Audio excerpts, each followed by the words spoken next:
So the very first thing we're going to do to resurrect this aquarium is to test the water. The water test is something that is absolutely imperative and something that you definitely don't want to just assume. So often you can look at a tank and assume levels, and assumption is the mother of all stuff-ups. You definitely want to test the water and find out what the water quality is at before you start. The next thing you want to do is look at the food that is getting fed. I would like to see better food than this fed. Not saying this is a bad food, but I would like to feed Danichi because it is a slow-cooked, non-processed, non-pressure cooked food, which I get a better result from. I would also like to feed the main food as Spectrum's probiotics. The reason why I love Spectrum's probiotics is that the good bacteria in the probiotics, the probiotic bacteria, means that when the fish poo, the bacteria in the poo eats the poo, and it helps to keep the tank nice and clean, particularly the substrate. I find that probiotic tanks don't have anywhere near this amount of crap built up in the substrate. So there are various bacteria too that you can add from companies like ADA that are really good for breaking down too much nutrients in the substrate. So some of those bacterial products would be well worth using, because what the fear is here is they pull these plants out and may release hydrogen sulfide from having gravel that dirty. So making sure there's polyfilter in the filter will be absolutely chronic, really important, and increasing just a little bit of surface agitation. So first, test the water. If you're having a particular problem with algae in your aquarium, especially the brownish type stuff, then one thing you might want to do is consider testing your silicate level or using RO water. Now the RO water is going to put in pure water into the aquarium, so therefore you're not going to get any crap that's in your tap water.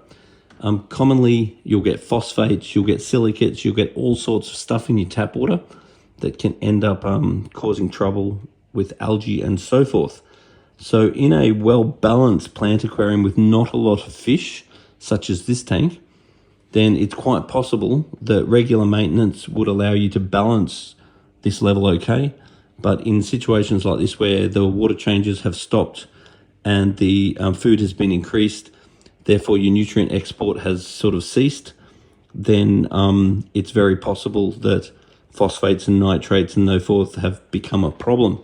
Now the other thing is that when you've got massive growths of algae like this, you can test your silicates, phosphates, nitrates, and very commonly all of your levels are good.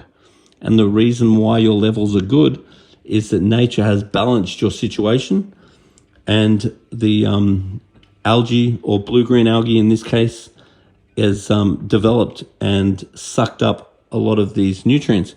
Now the other issue with algae and so forth is that they actually hold massive amounts of these nutrients but don't actually use a lot.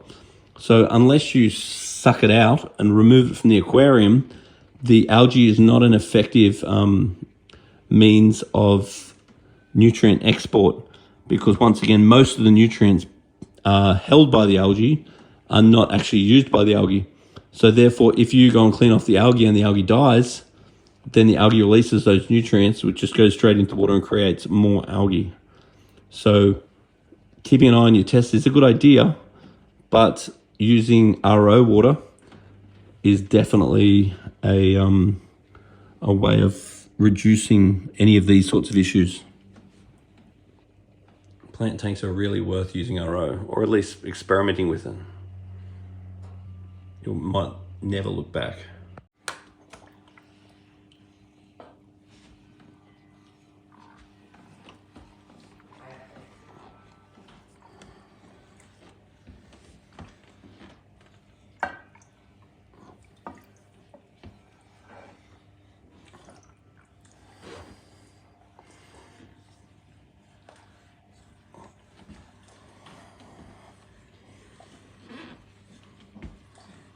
So I've tested up the water now, and there's basically no ammonia, as I would not expect considering it is such an established tank.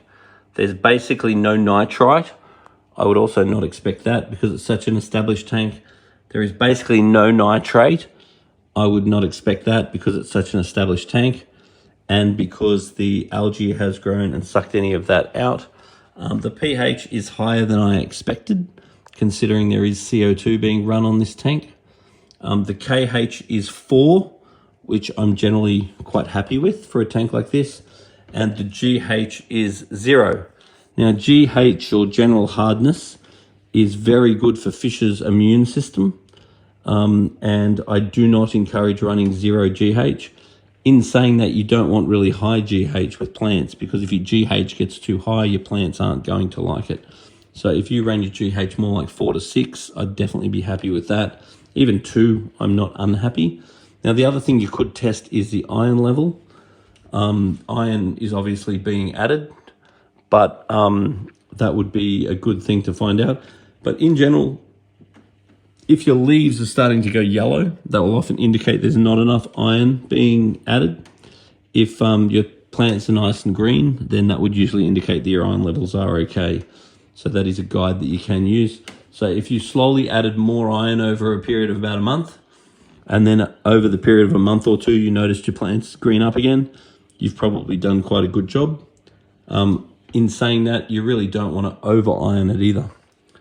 Now, in regards to algae removers are fine, but just remember that unless you fix what the actual cause is, then the algae remover is just going to kill off the algae. And then if the situation hasn't improved, then the algae is just going to grow back again. So in this case, the tank has had too much nutrients and not enough water changes. So if you use these sorts of products in cooperation with some water changes and decreased food, then you'll solve the problem. If you just go looking for this as a solution, then you may kill the algae off. Then the algae will just regrow again because you haven't actually fixed the problem. So the first thing you always want to do is test the water, and never assume your water test by looking at your tank. That is a mistake that a lot of people make. So in this case, our water tests are showing up relatively well. And the reason why our water quality is showing up relatively well, and mind you, the fish look great. So I'm not seeing any reason why the water wouldn't be great as far as the fish are concerned. They're all very happily buzzing around. We need to reduce the nutrient level, and we need to increase the redox potential. So we need to increase the surface agitation. We need to declog the inlets of the filter, and we need to do some water changes to get that nutrient level down. And this will be a process. I'm not going to do this once and magically fix this tank. This needs to be done a series of times, and this sort of situation slowly deteriorates and becomes a problem, and you need to slowly fix it. Just like it slowly goes bad, you need to slowly make it good. There is no magical bullet that just magically fixes this. One step at a time, it will fix. So all I've done now is given the glass a clean. You can see that it's made a 400% improvement already. Now the next thing I'm going to do is go and suck out all of this algae that's floating around everywhere. Then the next thing I'll do is get myself a net, and I will use the net to remove as much of this algae as I possibly can.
So the first part of this service is now complete. what I've done is sucked out all of the algae after cleaning the glass, sucked a lot of the algae off the plants, and I've netted out a lot of the algae with a fish net. Now the water that came out during this process was completely full of algae, so therefore I did not want to use that water to clean the filters, because there's no point cleaning the filters and then just entangling the filter material with algae and causing yourself more problems. So I have filled the aquarium up again. I've added water ager, and I have the tank at exactly 26 degrees, which is a temperature that I'm happy with, because I was very cautious with the temperature as I was adding the new water. What I did not want to do is allow the water to get too cold or even too hot. Otherwise I can shock the fish. The other thing is I want to be particularly sensitive with these fish, considering the fish that are in here, such as rainbow fish, that are very sensitive to change. And I also am very concerned the fact that the GH is 0. I find that the immune system, the body slime and so forth of fish is significantly better when the GH is not 0. Because this is a planted aquarium, I do not want a high GH, but I definitely do not want 0. This tank is quite a good example of males and females too. So here is the male Bosmani rainbow, and here is the female Bosmani rainbow. Here is the male Congo tetra, and here is the female Congo tetra. So in both of these examples, you can see the male is clearly more colourful than the female, which is often the exact opposite with humans, in which the males are often not the most beautiful. Now, up until lately, this tank has actually been running very well. So I'm really impressed with the results that he's getting out of a couple of cheap Aqua One LED light units. So this tank, up until recently, when it's had too much nutrients, up until now, the tanks run really, really well. So these are little Aqua One light units.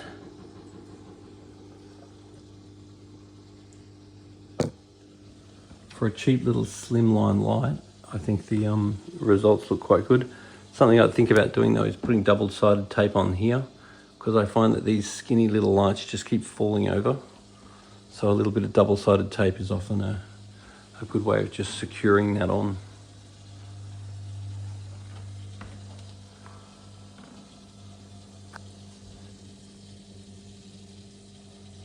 I've been keeping an eye on the temperature. The water in this new water, the temperature of this new water is 26 degrees, which is slightly warmer than the tank. I'm going to add a tiny little bit of prime to this water to make sure that there's no chlorine going in the water.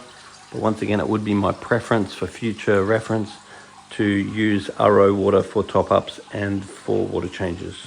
Now, whenever you are doing a big sucky suck like this, it is really good just to have a good look in your bucket, because when you are sucking through the plants like this, it's not impossible to suck up a little fish. And then if you do see him in there, you can just whack him back in the tank. And then sometimes you even suck up fish you didn't even know you had, because you might suck up a little fella that hides or something that's potentially even bred in the tank. So just have a good look through there and you won't regret it. It's also good when you're doing a water change just to allow the pump to run, and that's just going to help our dissolved oxygen level and redox potential instantly.